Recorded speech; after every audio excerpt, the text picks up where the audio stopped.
Hey guys, so today I'd like to talk to you about color and most, importantly, I'd say using color effectively because as the slide states, color is everywhere.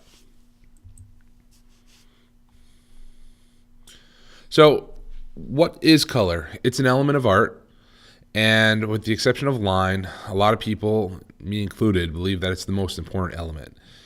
It's really interesting because while it's an element that triggers emotion, at the same time, it's purely scientific too. True story. When I was in college, I took a course on the physics of light and color. And I learned more about color than I probably ever wanted to know. But it's pretty crazy how this thing that we just kind of consider to just be there is really just this form of energy that is out there in the universe. So it's based on a system of values known as HSB values. H stands for hue, and it's just basically the name of a color, like teal or red or pink. That's what a hue means.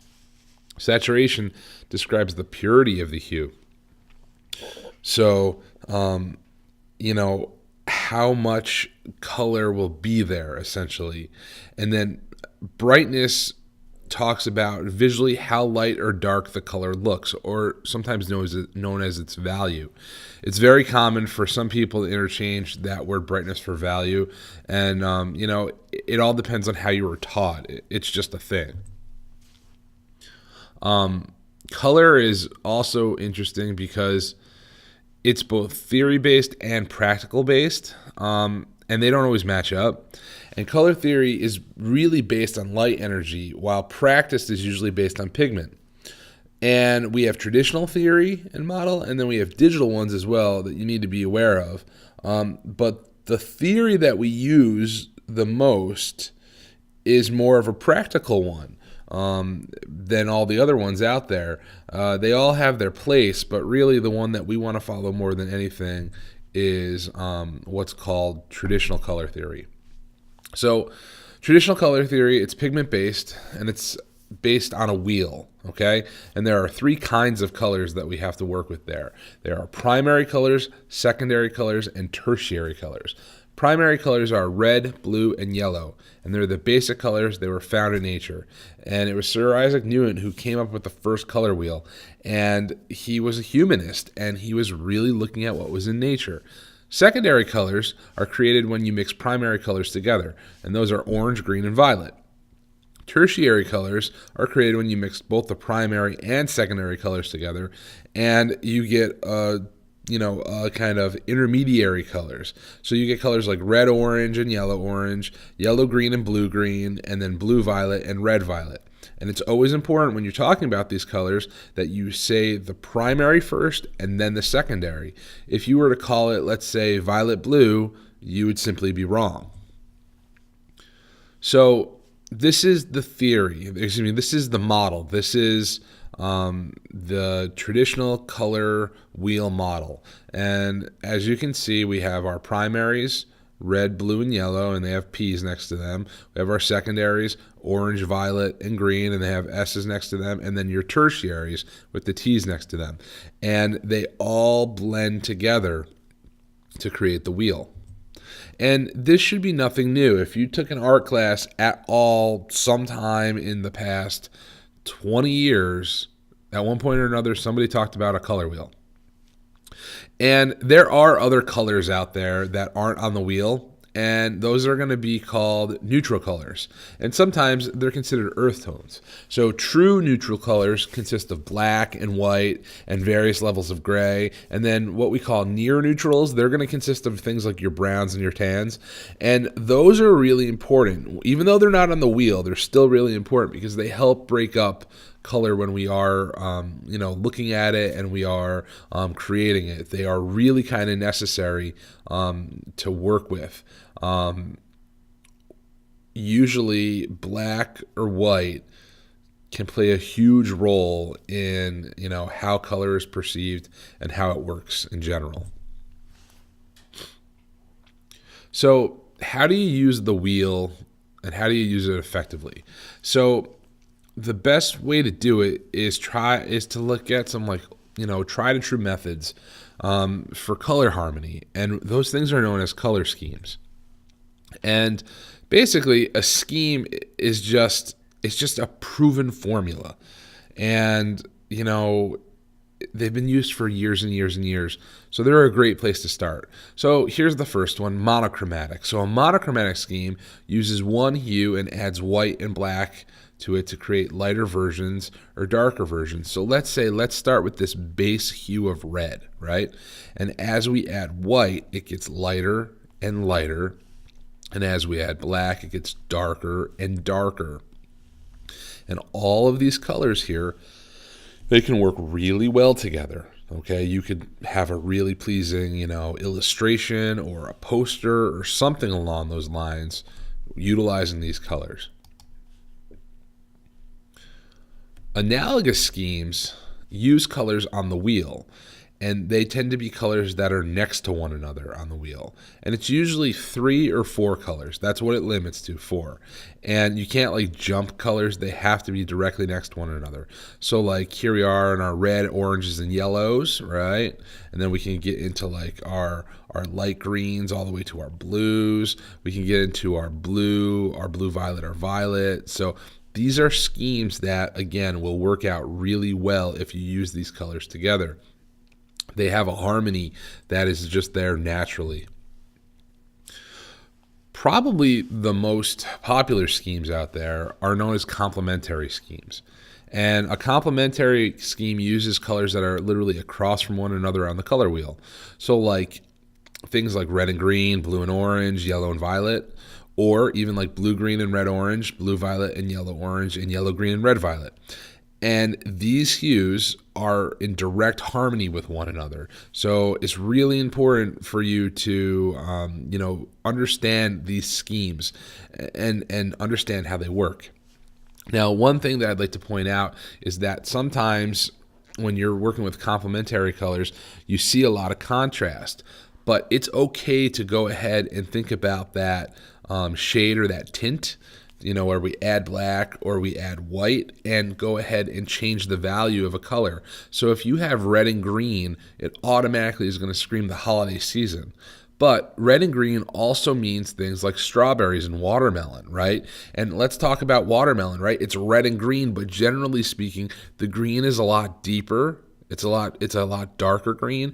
And the red is a little bit lighter. It's got a tint to it. And it kind of looks almost like it's pink, right? And so that's a way where we can utilize that really popular red and green scheme, but we can give a different identity to it. And so that's definitely something that you want to, think about when you're utilizing schemes and playing around with color in general. Then there are split complementaries. So that uses a color like red, but rather than utilizing green, it would use yellow green and it would use blue green. And basically it gives you a same level of contrast, but you get more color combinations to work with.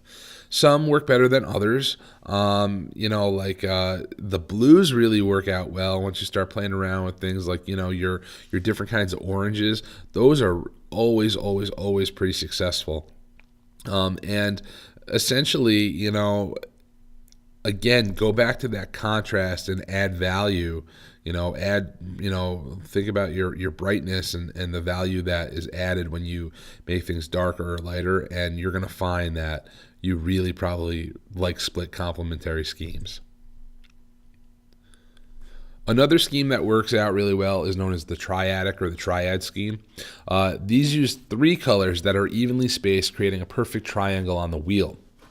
And right now I have the primary selected, right? But you can essentially you can move this around the wheel any way that you want, any way that you feel is pleasing.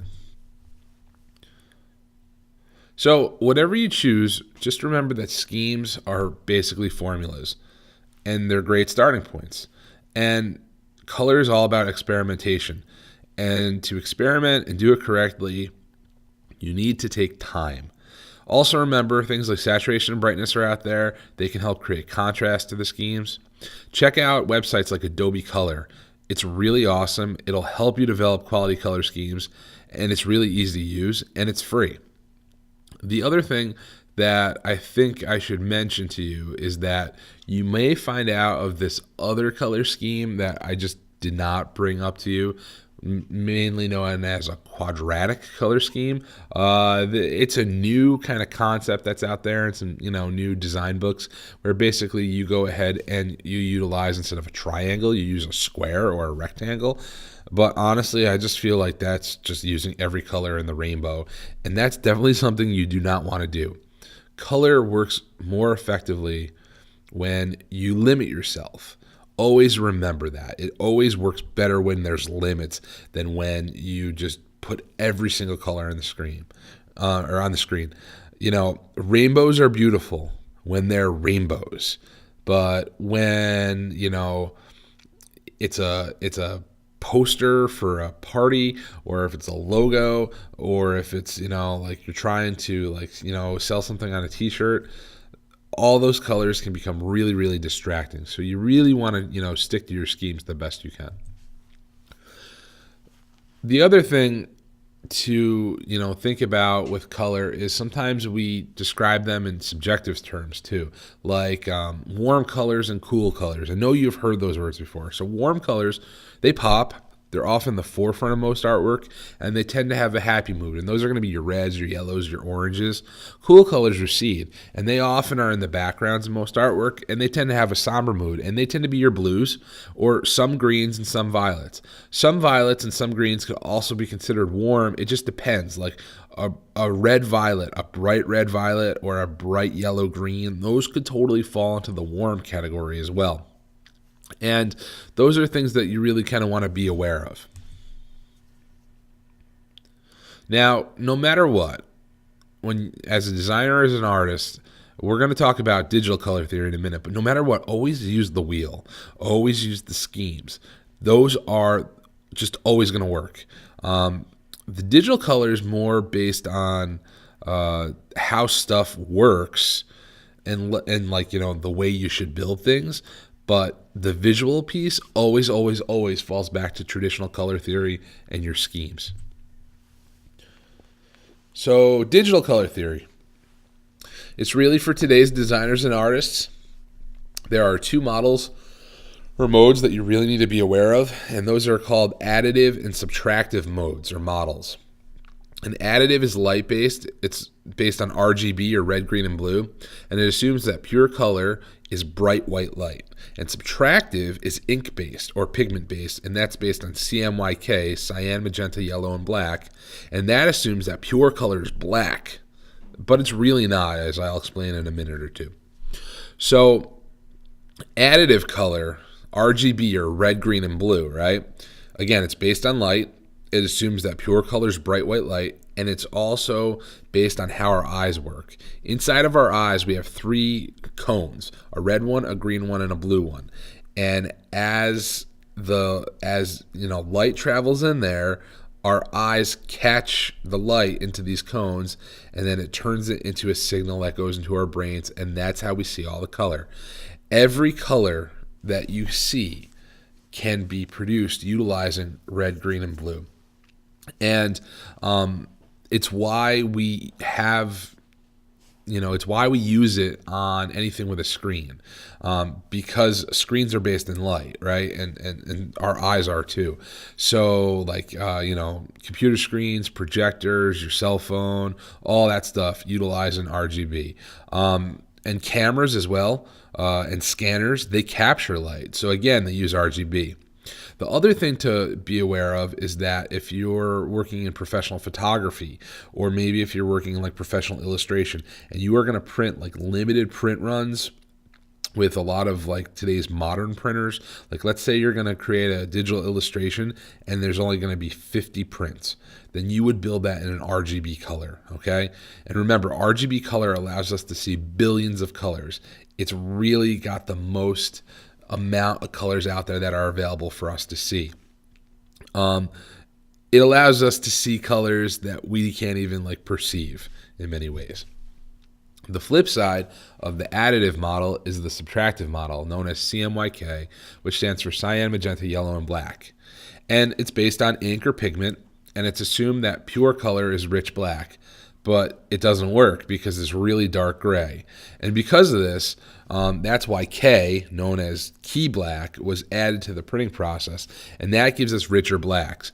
So if you ever see anything, like I see it every now and then in my newspaper, like all of a sudden everything that's supposed to be black is just kind of like this kind of muted black, almost like this grayish color, and that means that they ran into problems in the printing press, and for one reason or another, black was not printing on top of things that it should have. Because cyan, magenta, and yellow can't give us a black. It's just not a really good one. But most professional printing projects should use CMYK because it's the standard in practice and in inks.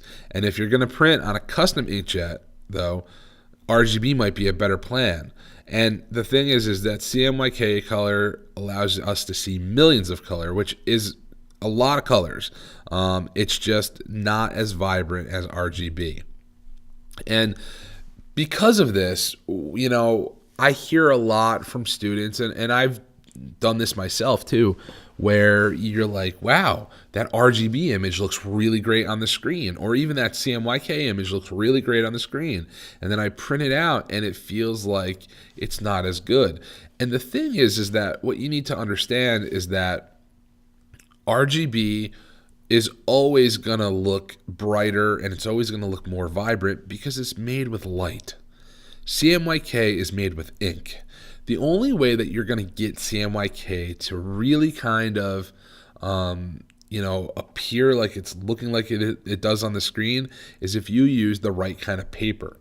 Because if you use like a glossy paper or like a reflective paper, well, that's going to make light bounce off of it. So then that's going to make things seem more vibrant. And if you use something more like a matte paper, that's going to suck in light, and then it's going to make everything feel a little bit muted. The thing is that sometimes you're not sure what to do, okay? And that's when the RGB color mode is safer to work with, because you can always convert to CMYK. And when you do that, what ends up happening on your screen is your tones and your colors mute, because they're trying to give you an example of what would happen in the real printing process.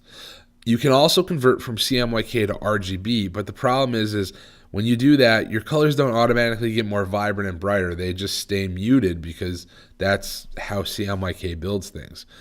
I would like to point out, too, that when you're working in things like Photoshop, to get the full access of all your effects and filters, you have to have RGB on. If you have CMYK on, it just won't do them because it doesn't want to do stuff that it doesn't feel like it would print well.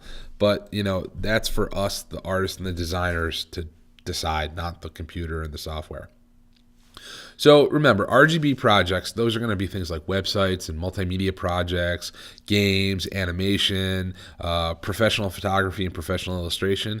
CMYK projects, that's anything that's going to go to press, like, and going to get printed professionally, like newspapers, magazines, books, business cards, and a whole lot of other things too. If you're just not sure, right? RGB is a good way to go. So, like, let's say you're a professional photographer, right? And you're creating these things and these special prints, these limited prints, right? And then National Geographic finds one, right? And they're like, oh, we got to put this in our magazine. Well, you'd be a fool to say no to that, right? The file that you should work on should be RGB, right? Because it's just going to be more versatile. And then when you go ahead and you pass that file off, somebody in a printing bureau, somebody who works in a layout and does things like InDesign, they will be the person to convert it and make it look as best as it possibly can. But it wouldn't be a bad idea sometimes, if you think that something may go to press, to have two versions of the file, to have an RGB file that you build and you save, and then to have another file that's your CMYK project, just to see how that what happens to those colors if they get muted, and if you'd be happy with the print. So that's not a bad idea. So there's this concept out there called 4-color printing, okay? And you'll hear the term, and that refers to CMYK because there's 4 colors, right? And when you have that type of job, you can use any amount of colors that you want. You can use 17 colors, 27 colors, 447 colors, because a 4-color job means all the colors in the rainbow, right? Because it means the millions of colors that you get with CMYK. But if you hear about a job that has less than 4 colors, okay, then what you're talking about is spot colors or spot printing. And spot colors are basically specific colors that are only achieved when you mix a special formula together. And it's not like something that you can find on the internet and you can just like make the formula in your garage or anything like that. And they're kind of like paint swatches at a hardware store. So if you go to Lowe's and you pick up Lowe's paint and you have a special periwinkle blue sunrise, let's call it that, right? If you go to Home Depot, while they can do a pretty good job of matching it, they won't be able to match it perfectly. It's just, there's a specific formula that created that Lowe's paint. And the main company in the world for spot colors is this company known as Pantone. And Pantone has thousands upon thousands of formulas that are used worldwide, and it becomes essential to branding. So what does that mean? Well, it means you can pick a specific color and go anywhere in the world and have them produce it without a flaw. And that's really impressive, and it's really important because Pantone produces these things, these color books, and you can look at them to visually see what the color is going to look like. And then you would want to really kind of generally know the kind of paper you're going to print on, like coated or non-coated paper. And it's really simple. Coated papers are glossy. Those are those reflective papers I was just talking about a few minutes ago. Whereas non-coated papers, those are going to be matte. Those are going to be the ones that are going to suck the light in, right? And if you go ahead and you print on gloss, then you should have an idea what's going on. So there's a color book, and there's one that's called a coated book. And so when you look at a special kind of blue, it looks a lot different than when you look at that same color, but it's on a non-coated piece of paper. So it's definitely something to, be aware of.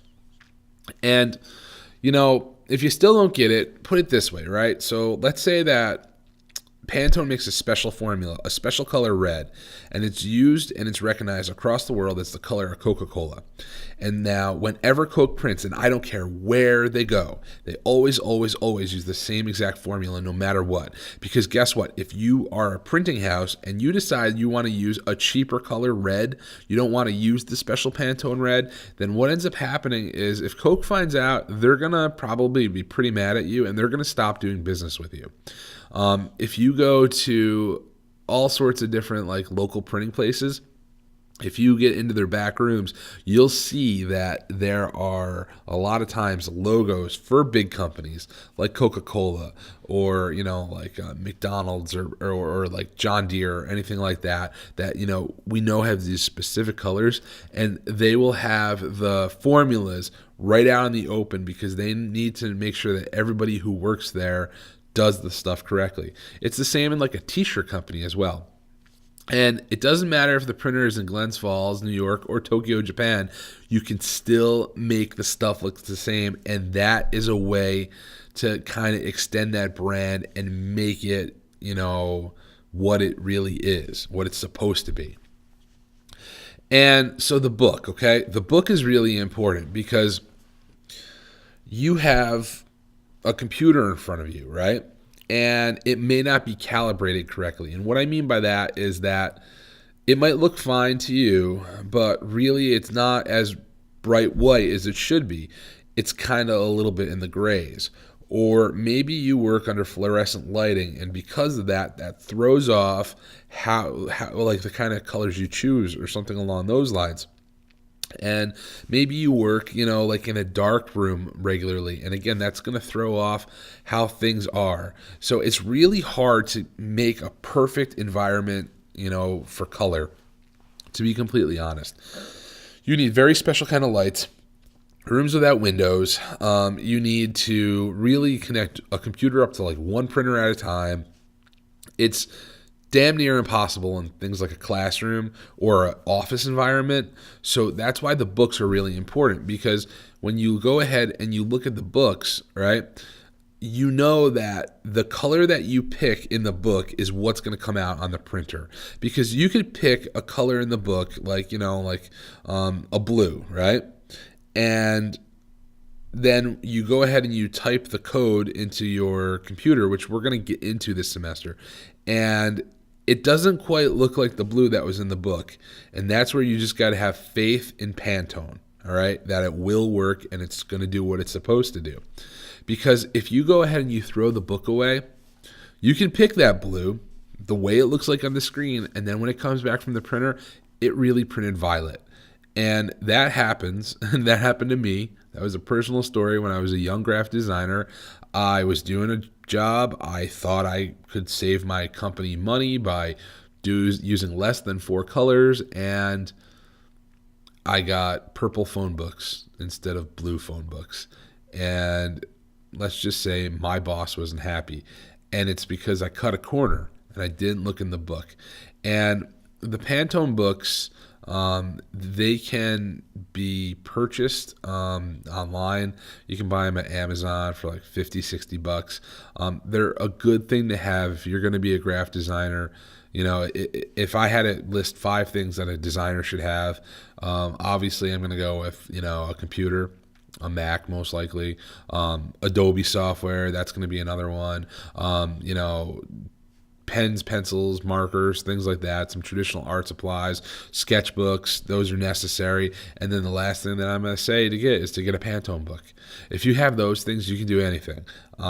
Without the Pantone book, though, sometimes it's like you're flying blind, especially if you want to use Pantone colors. And when should you use spot color? Anytime you can't afford 4-color printing. Because remember, 4-color printing is all the colors, right? So again, maybe you want to just save your company some money. Maybe you want to be able to print 1,500 business cards instead of 500. You know, especially like, let's talk about like a logo or a business card. Sometimes they only have a couple colors on them anyway, right? But people will print them in CMYK, and they're spending all the money for the 4-color printing process, when really they could have spent maybe 60 or 65% of the money if they used a 2-color spot process. So you really want to be aware of that. So always think about visually what those colors are going to look like, and then, you know, pick the system that works best for you to make them. And ultimately, using spot colors can save a lot of money on any print job, or they can make it so you can have more. So they're really kind of important, so you want to be aware of them for sure. So wrapping it up, in the end, remember that color is really everywhere, and if you use it correctly, it's going to be awesome. You're going to be a star. When you use it incorrectly, it makes your eyes bleed, literally. So take your time with it and start with the schemes, and those are going to be your stepping stones to make a really great design. And when all else fails, just look at the wheel. And lastly, please, please, please, take your time. Do not rush color. It can't just be done because you've been playing with crayons since you were, 2 years old. That does not make you a good person with color. I've been a design teacher for a very long time, and I see bad color combinations daily. And a lot of times it's because people just assume that it's easy to do and they can just do it without thinking. It takes thought, it takes patience, and most of all, it takes an eye, and that's an eye that you can gain over time. It's not like a talent that you just have. It's something that you can build and get better at over time. So please use color effectively, and know your schemes. And again, when all else fails, just look at the wheel. All right, I hope you enjoy learning about color. We're going to use it a lot this semester. In fact, one of our first assignments is going to be a color wheel. So get ready and enjoy. Thank you.